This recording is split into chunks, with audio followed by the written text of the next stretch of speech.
Qu'est-ce que la deuxième visite? Pourquoi on fait une deuxième visite? Qu'est-ce qui va se passer à la deuxième visite? Qu'est-ce que c'est que ça? Je vous explique.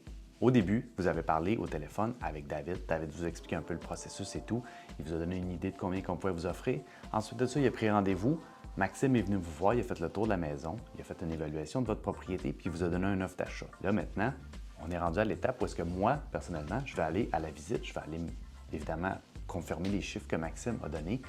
Je vais aller confirmer que l'évaluation est bonne et aussi, à ce moment-là, j'en profite aussi pour amener des partenaires. J'en profite pour amener des contracteurs, des courtiers immobiliers.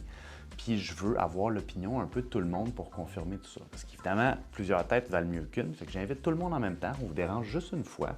Puis tout le monde vient. Évidemment, nos partenaires prennent le temps de voir la maison parce qu'ils veulent juste confirmer que tout est correct, qu'il y a bien une cuisine, oui, ça vaut ce prix-là et tout. Fait qu'on fait cette visite-là, tout le monde en même temps.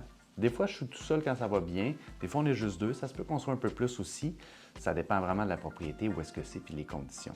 Mais la deuxième visite, ça sert vraiment à ça, confirmer, puis s'assurer que tout est beau, puis on vient revoir aussi les travaux qu'il y aurait à faire pour planifier au moment où on va acheter. Suite à la deuxième visite, habituellement, quelques jours suivant la deuxième visite, là, Maxime vous rappelle, il vous confirme que tout est correct. Si jamais il y a quelque chose que Maxime n'a pas vu, ou si jamais on n'a pas d'investisseurs qui veulent embarquer, ou moi j'ai vu qu'il y avait plus de travaux que prévu que peut-être Maxime a manqué, là on fait des ajustements.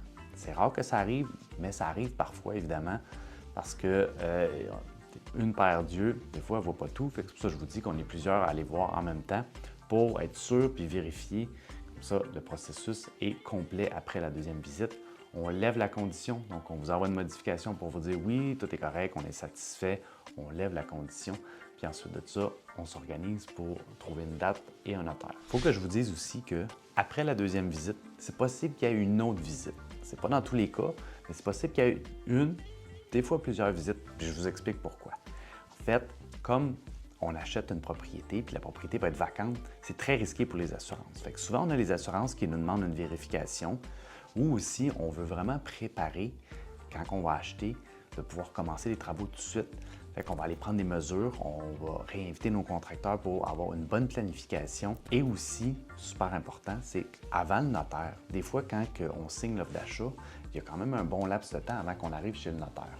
Des fois 1 mois, 2 mois, 3 mois, ça dépend de chaque cas.